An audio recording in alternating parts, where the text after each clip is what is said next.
Bueno, buenas tardes. Este es el taller de manejo de residuos peligrosos.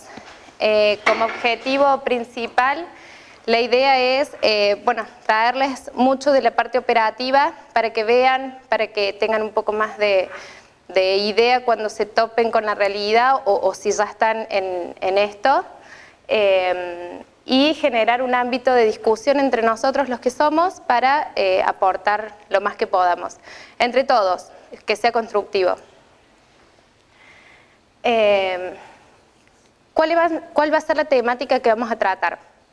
El marco legal, por supuesto, no hay forma de evadirlo, así que principales actores intervinientes, las responsabilidades de cada actor, las diferentes etapas y consideraciones especiales en cada una de esas etapas, y el almacenamiento de residuos peligrosos. Es una resolución específica que salió hace unos años, vamos a verla.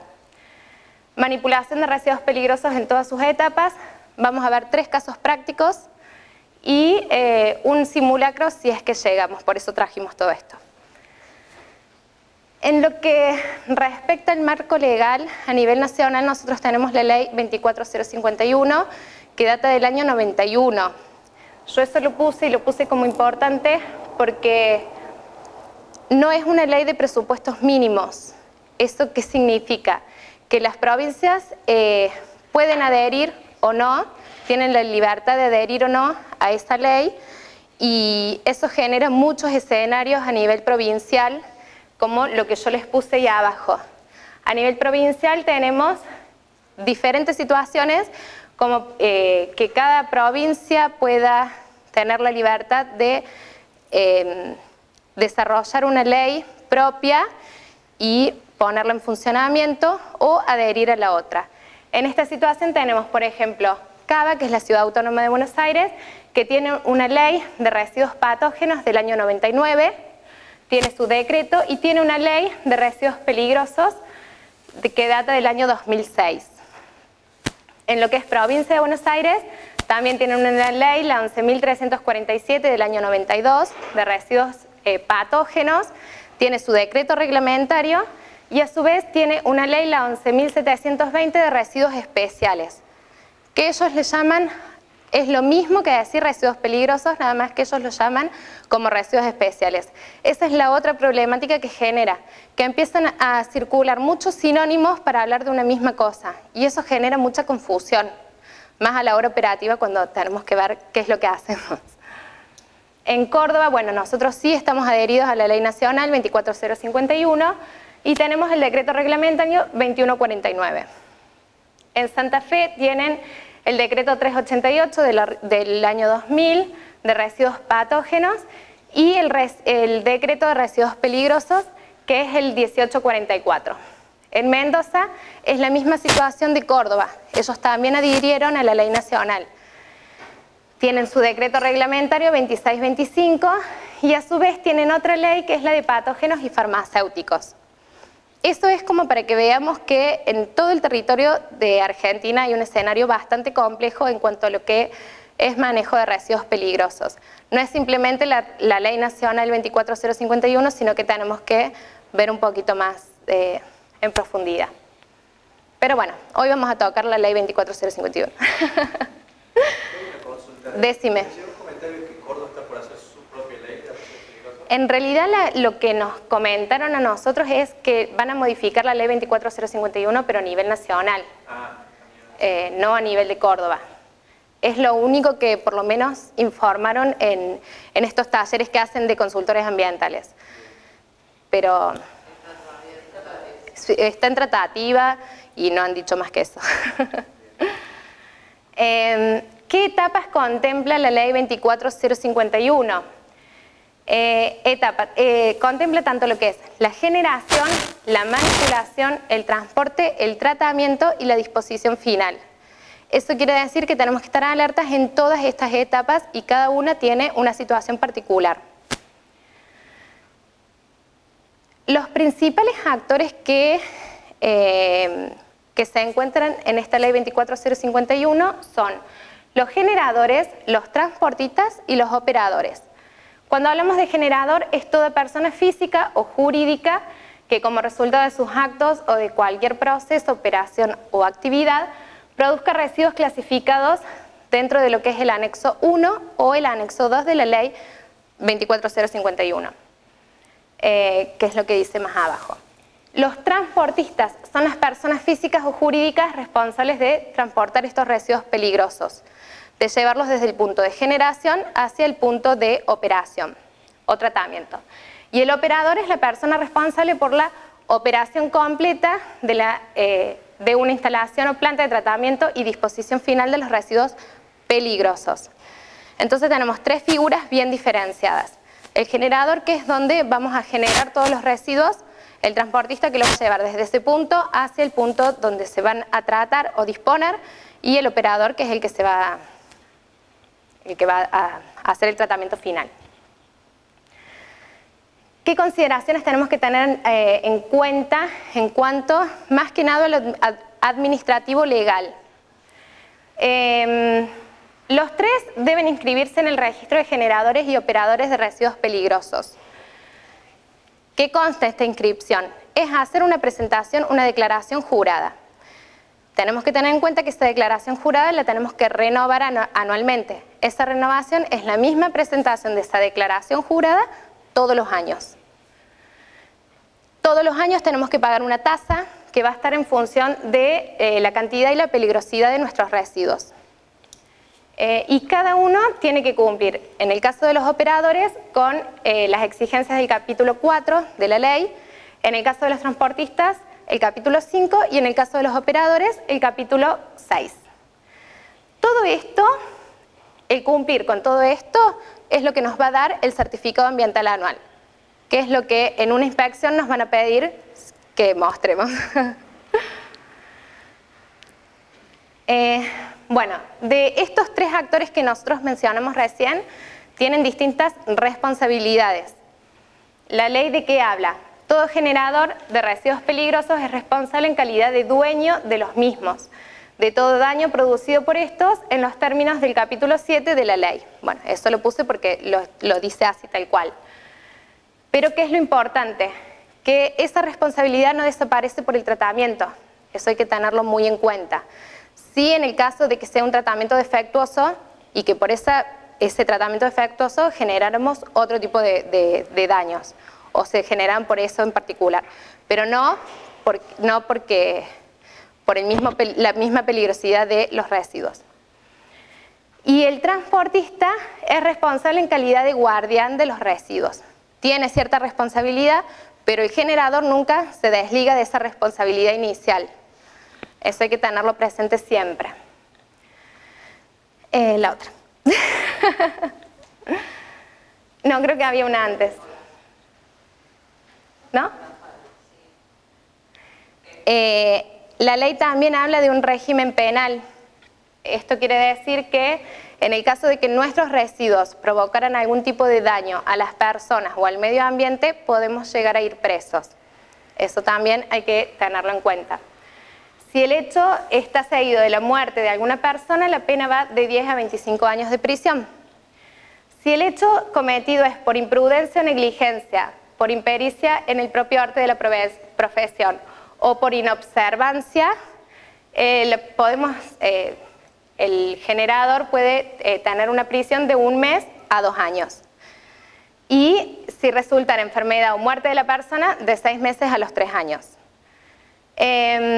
Y en el caso de ser una persona jurídica, eso va a ser en cadena, como un choque en cadena, va a ir desde los directores hacia abajo hasta llegar hasta el último eslabón de responsabilidad. Tengo una pregunta. Sí. ¿El seguro ambiental que exige la ley de ambiente, sí, cubre estas situaciones o aproximadamente? O sea, cubre la parte de daños. El daño ambiental, sí. Claro, él viene y te paga, digamos, sí, pero no la parte de responsabilidad. Sí, no. Está buena la pregunta. Ahora sí.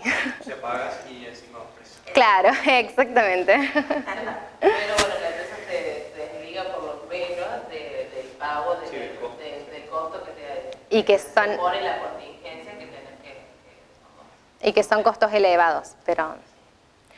Bueno, la ley tiene en su anexo 1, como habíamos dicho antes, nosotros si vemos que nuestro residuo ingresa dentro de lo que es este anexo 1, estamos en presencia de residuos peligrosos. El anexo 1 nombra todas las clases de Y, todos los tipos de residuos peligrosos que podemos llegar a tener. Y van desde la I1 hasta la I48. Hay algunas que no están, pero bueno. Lo que es de la I1 a la 18 son corrientes de desecho. O sea, el proceso es lo que lo genera. Y bueno, ahí tenemos diferentes clasificaciones. Como por ejemplo la I1, desechos clínicos resultantes de la actividad médica prestada en hospitales, centros médicos y clínicas.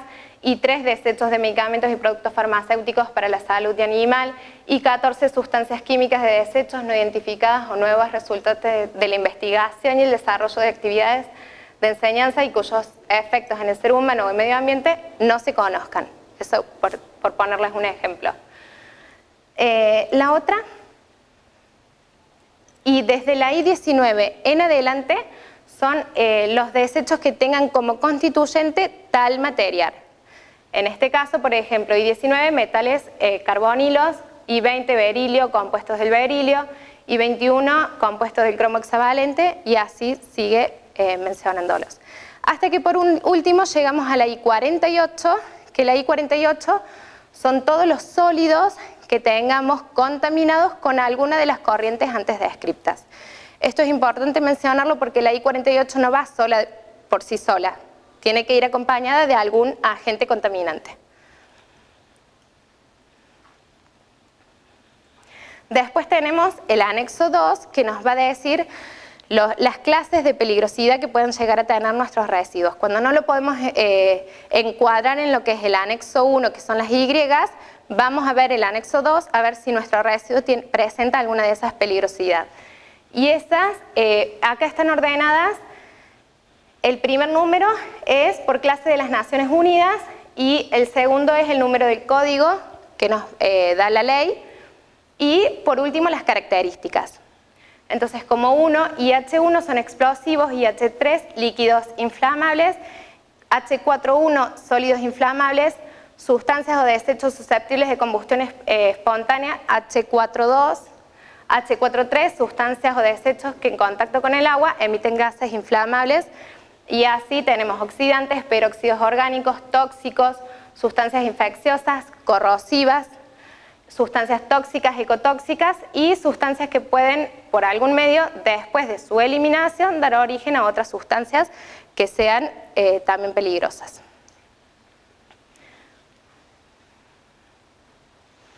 Esto es sobre el marco legal aplicable a lo que es el almacenamiento de los residuos peligrosos. Es esta resolución que yo les comenté recién, que salió en el año 2017 a nivel nacional. En su anexo 1 establece condiciones y requisitos para sectores destinados al almacenamiento transitorio de los residuos peligrosos.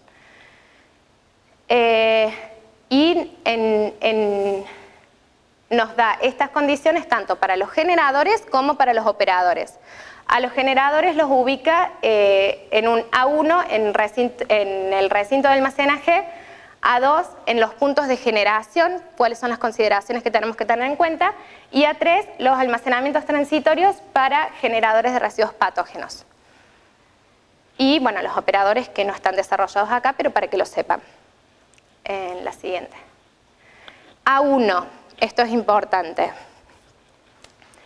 Acá nos dice, los generadores, el sector de acopio, ¿qué es lo que tenemos que tener en cuenta?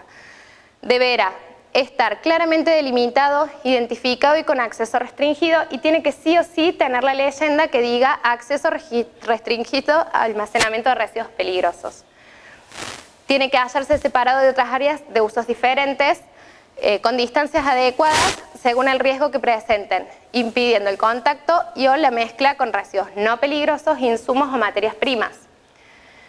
Tiene que contar con piso impermeable, estar techado, poseer medios de resguardo a las condiciones atmosféricas climáticas, contar con un sistema de colección, captación y contención de posibles derrames, y ese sistema tiene que evitar que esos residuos lleguen a los desagües pluviales o cloacales, y los sistemas tienen que estar tapados con una tapa o rejilla. O sea, no puede estar una canaleta abierta porque puede llegar a generar alguna caída o algo.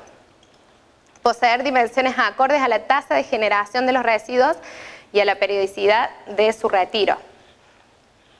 Los recipientes de acopio deberán ser estancos, de materiales químicamente compatibles. Eso es importante porque, por ejemplo, si tenemos materiales corrosivos, no los podemos poner en un tambor metálico. No podemos mezclar oxidantes con inflamables. Exactamente, eso lo tenemos que tener siempre presente.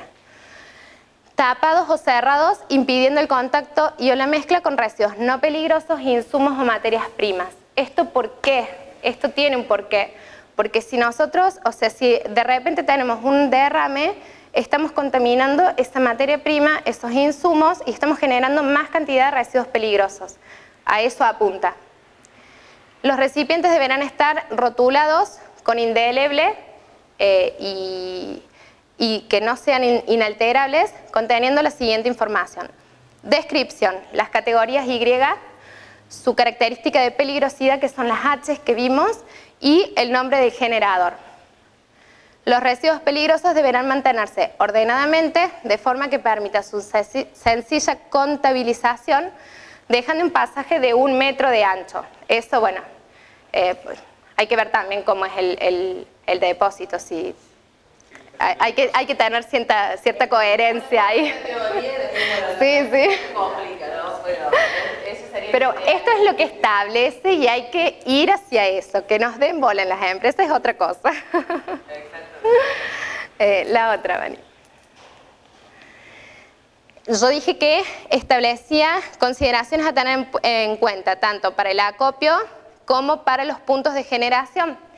De los puntos de generación, lo único que dice es que cada recipiente tiene que estar rotulado, y la información que tiene que tener tiene que ser con rótulos indelebles o inalterables y indicando la Y de la cual estamos hablando y la descripción de los residuos. Después, si nosotros le queremos poner más información, se la podemos poner, pero eso mínimamente.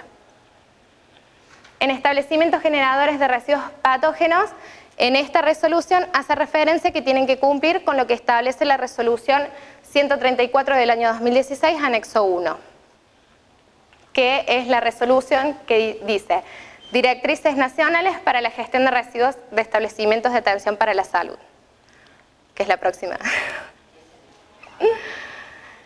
No, la anterior. El patógeno dijiste 134. 134 del año 2016. Eso cuando busquen en Infolex siempre hay que poner el año porque si no te tira un montón de cosas y no sabes cuál. En lo que es manipulación de los residuos peligrosos, los aspectos a tener en cuenta en las diferentes etapas. En lo que es la generación, lo vamos a ver desde el punto de vista ambiental y de la higiene y seguridad. Desde el punto de vista ambiental es importante que todos los tachos estén identificados. Nunca jamás, bajo ningún punto, que le falte la etiqueta. Porque ahí es donde se genera esto de, ay, bueno, yo lo tiro ahí porque total no dice nada. Y no, y menos con residuos peligrosos. El estado de los cestos, ¿por qué? Porque si tenemos tachos rotos y, o casualidad, la bolsa también está rota o se perfora, el lixiviado, que es el líquido que se genera, puede llegar a contaminar otros, el área u otras. Y lo mismo con el tema de los vapores. Si tenemos tachos que necesitan que estén con cierre hermético, tenemos que revisarlos periódicamente de que ese cierre esté funcionando como tiene que ser. O por ahí que tenga una tapa de estas, por ahí estas tapas lo que hacen es evitar que se generen malos olores hasta el momento de su retiro. Y si tenemos una tapa rota o sin tapa, no estamos cumpliendo la función que tienen que cumplir. Siempre tenemos que ver la cantidad y la disponibilidad y de que esos tachos de residuo estén colocados en el punto de generación o lo más próximo a los puntos de generación. ¿Por qué? Porque ahí es cuando viene el tema de, ay no, me queda muy lejos, y en la parte operativa eso se ve mucho. me queda lejos, no lo voy a llevar, no lo voy a tirar, que me faciliten las cosas, o sea, eso se ve bastante. Y aún facilitada por eso. Y a veces también cuesta.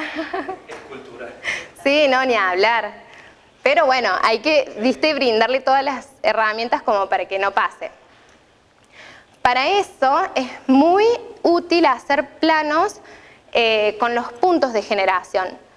Supongamos que hacemos un plano con el punto de generación, es solamente para ver cuál es el circuito que van a tener esos residuos y es simplemente para definir a dónde voy a poner los tachos. No hace falta que eso quede como un documento único, pero bueno. Y el plano de ubicación de los cestos, eso sí. Desde el punto de vista de la seguridad e higiene, es importante la cantidad y la disponibilidad de los cestos porque impacta directamente sobre la higiene. Es un detonante del orden y la limpieza, o sea, empezamos con, es el primer eslabón para que todo esté desordenado y sea un caos. Y el estado de los cestos, que porque puede ser, llevarnos a la generación de malos olores, atracción de vectores de enfermedades y también es un desencadenante de esto de perder el orden y la limpieza. En cuanto a la manipulación de los residuos peligrosos, es importante partir de la base de saber con qué tipo de residuos peligrosos vamos a tratar, qué tipo de características de peligrosidad van a tener, si van a ser inflamables, patógenos, tóxicos o corrosivos. Eso nos va a dar el puntapié de qué es lo que necesitamos para la gestión. Entonces, tenemos que primero definir los tipos de recipientes adecuados para su almacenamiento en las distintas etapas. Cuando hablamos de distintas etapas es almacenamiento primario, que es donde yo lo voy a generar en el punto de generación. El intermedio, que es lo que se le suele llamar al tacho que utilizamos para trasladar esos residuos. Y al almacenamiento final, donde los vamos a tener hasta que llegue la recolección y se los lleve. Para el transporte interno, que es esto que yo les decía.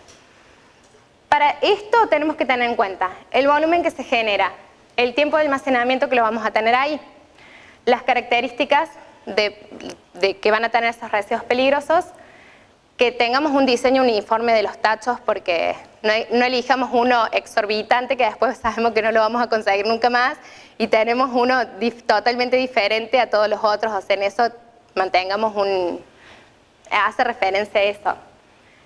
Y la disponibilidad de colores. Si nosotros para la gestión vamos a definir varios colores, ver que los tipos de tachos vengan en diferentes alternativas. Si debe tener ruedas o no, tapa o no, si necesitamos que tenga un cierre hermético o no. Todas esas son consideraciones a tener en cuenta para definir qué tipo de almacenamiento vamos a tener. Definir el tipo de bolsa que vamos a necesitar.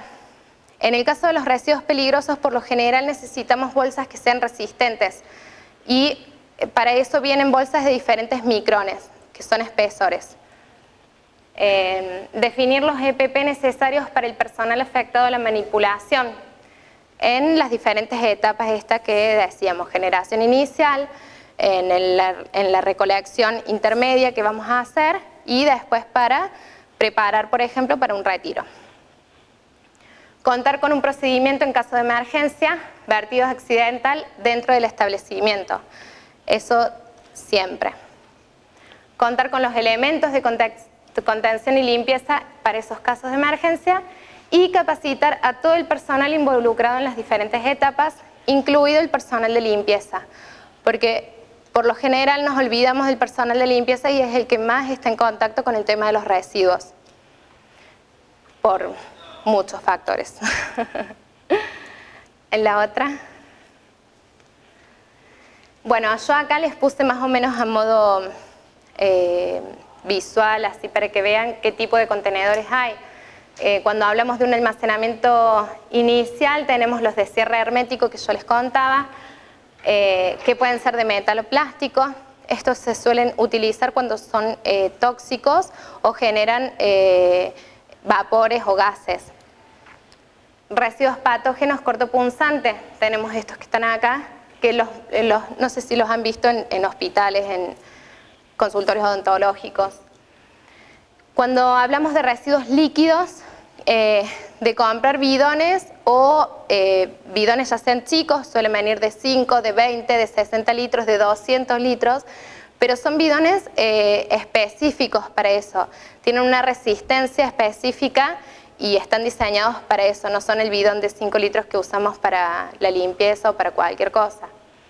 Cestos plásticos con o sin ruedas, eso tenerlo en cuenta, si me van a servir las ruedas o no. Y en cuanto al almacenamiento final, también tener en cuenta cuál va a ser el volumen que van a tener que contener y cuál va a ser la periodicidad de esa recolección de residuos. Y siempre que tengamos líquidos, tenemos que tener bateas de contención.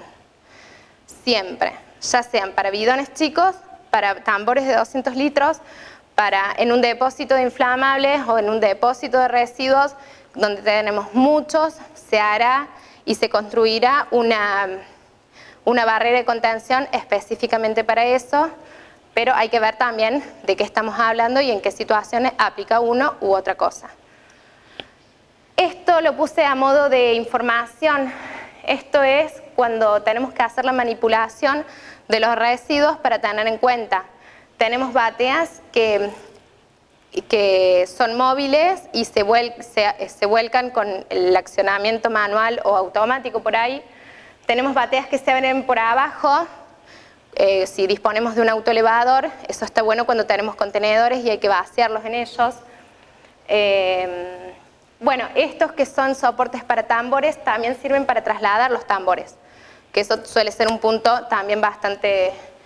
Ay, bueno, total, los traslado con lo que haya. No, hay que tener el medio específico para trasladar tambores porque ahí se puede dar una situación de accidente y de derrame.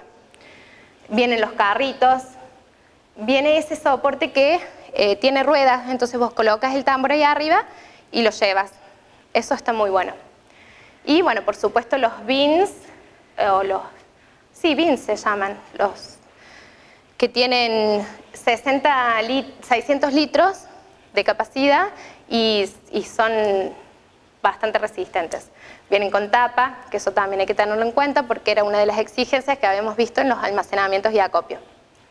Bueno, a modo... Los EPP para la manipulación de residuos peligrosos. Como base, siempre vamos a partir desde la utilización de guantes. Dependiendo de qué tipo de residuo van a ser guantes de algodón, impermeables o de algún otro tipo que necesiten mayor resistencia. Lo que es indumentaria puede ser ropa, la ropa de trabajo, por ahí, o los mamelucos que vienen. Este lo trajimos justamente para mostrarles. Estos son descartables, los usan y se tira, eso está bueno también. Y por lo general se usan en ciertas situaciones, no siempre, en situación de derrame o en situación de que sea un residuo peligroso específico. El calzado, si necesitamos de zapatos o botas, y que sean botas impermeables, protección facial u ocular en caso de la necesidad y en caso de que estemos trabajando, por ejemplo, con residuos peligrosos de tipo corrosivo y que vayamos a hacer alguna manipulación de trasvase o algo, ahí sí o sí lentes y protección facial y ocular. Protección respiratoria para gases en caso de ser necesario.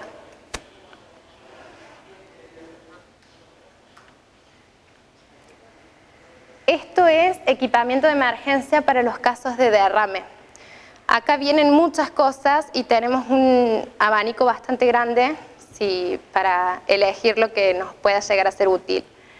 El kit de derrame siempre vamos a tener una pala, una escoba o un secador de piso para juntar el derrame. Puede ser el balde mopa también. Y los materiales absorbentes. Para eso vienen los cordones o microcordones, almohadillas, paños, rollos. Todo eso sirve para contener, para absorber el material peligroso y disponerlo como residuo peligroso y después seguirá toda su cadena y todo su ciclo. Los cordones cumplen la función de evitar que los derrames sigan su curso y contaminen más allá de lo que ya está contaminado. Es para circunscribir el derrame a esa zona y que no nos afecte más allá de eso.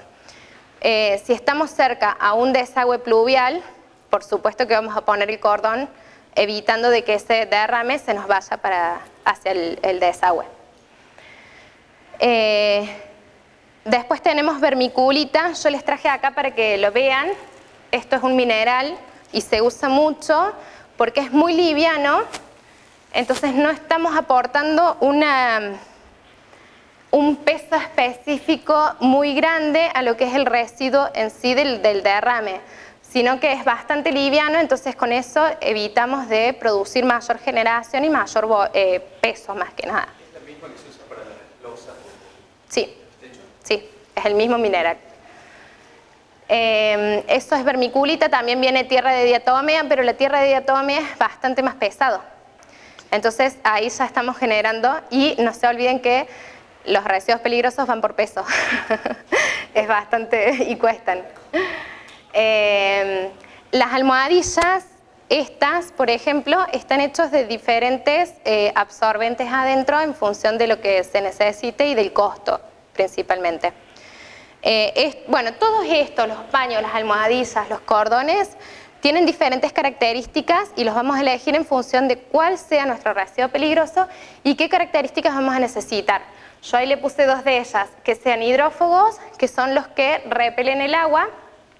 Entonces, si tenemos un derrame de hidrocarburo y justo hay agua cerca o está mezclado y nosotros lo ponemos ahí, ese paño o ese absorbente nos va a absorber el hidrocarburo, pero el agua no. Entonces ya sabemos que ahí inicialmente ya lo separamos.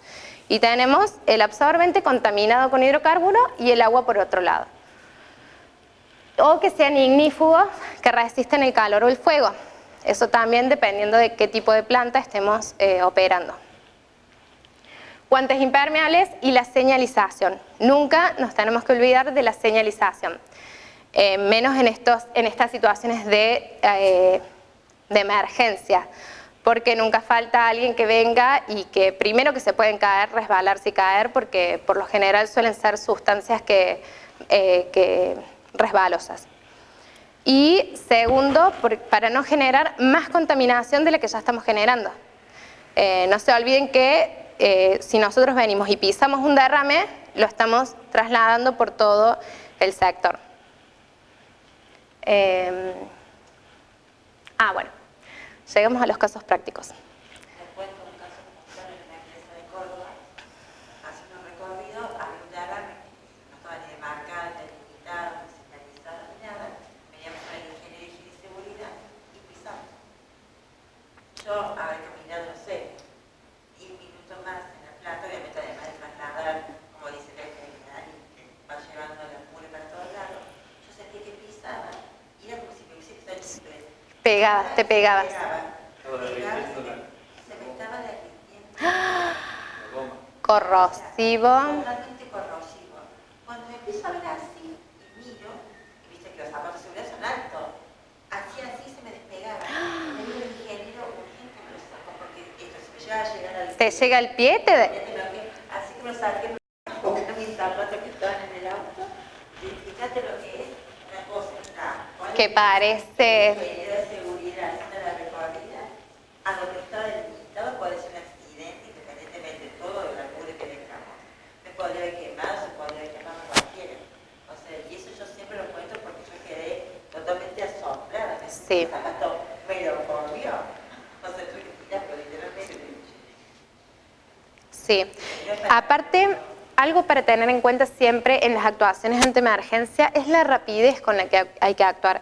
Lo que pasa es que por ahí en situaciones de incendio, de caída de personas o de accidente de personas nos damos cuenta porque estamos viendo el peligro inminente y que corre riesgo las personas o lo que sea. Pero en el caso de los derrames no se ve. Entonces, bueno, total ya lo limpio, no hay problema. Y nos dejamos y ese mismo derrame se puede ir hacia un desagüe pluvial, puede hacer un desastre o simplemente se va absorbiendo, porque por más que nosotros tengamos el piso impermeabilizado, llega un punto que esa impermeabilización no funciona como tiene que funcionar. Pero ¿por qué? Todo tiene su grado de... Claro. Entonces, siempre hay que hacer mucho hincapié en el tiempo de respuesta de los derrames. Aparte, cuando nosotros vemos que hay algún derrame, atacar el problema de raíz, por supuesto que si es un bidón que se cayó, levantarlo, ponerle la tapa, eso en situaciones que se pueden manejar. Pero muy constantemente suele pasar los derrames de aceite de máquinas en funcionamiento. Y bueno, no puedo parar la planta, no puedo parar la máquina para que venga el pedido de reparación. Bueno, lo tendremos ahí, pero por favor, cuanto antes vean de qué se trata esto, porque no es la idea seguir generando más residuos. Bueno. ¿Quieren hacer alguna pregunta antes de empezar a hacer un práctico? Yo las preguntas las había dejado para más adelante, pero si tienen algún tipo de pregunta o consulta, yo había generado 3 situaciones prácticas para que hagamos. Podemos tomar una, no hace falta que sean las 3 o una cada uno, y después lo debatimos, eso también puede ser.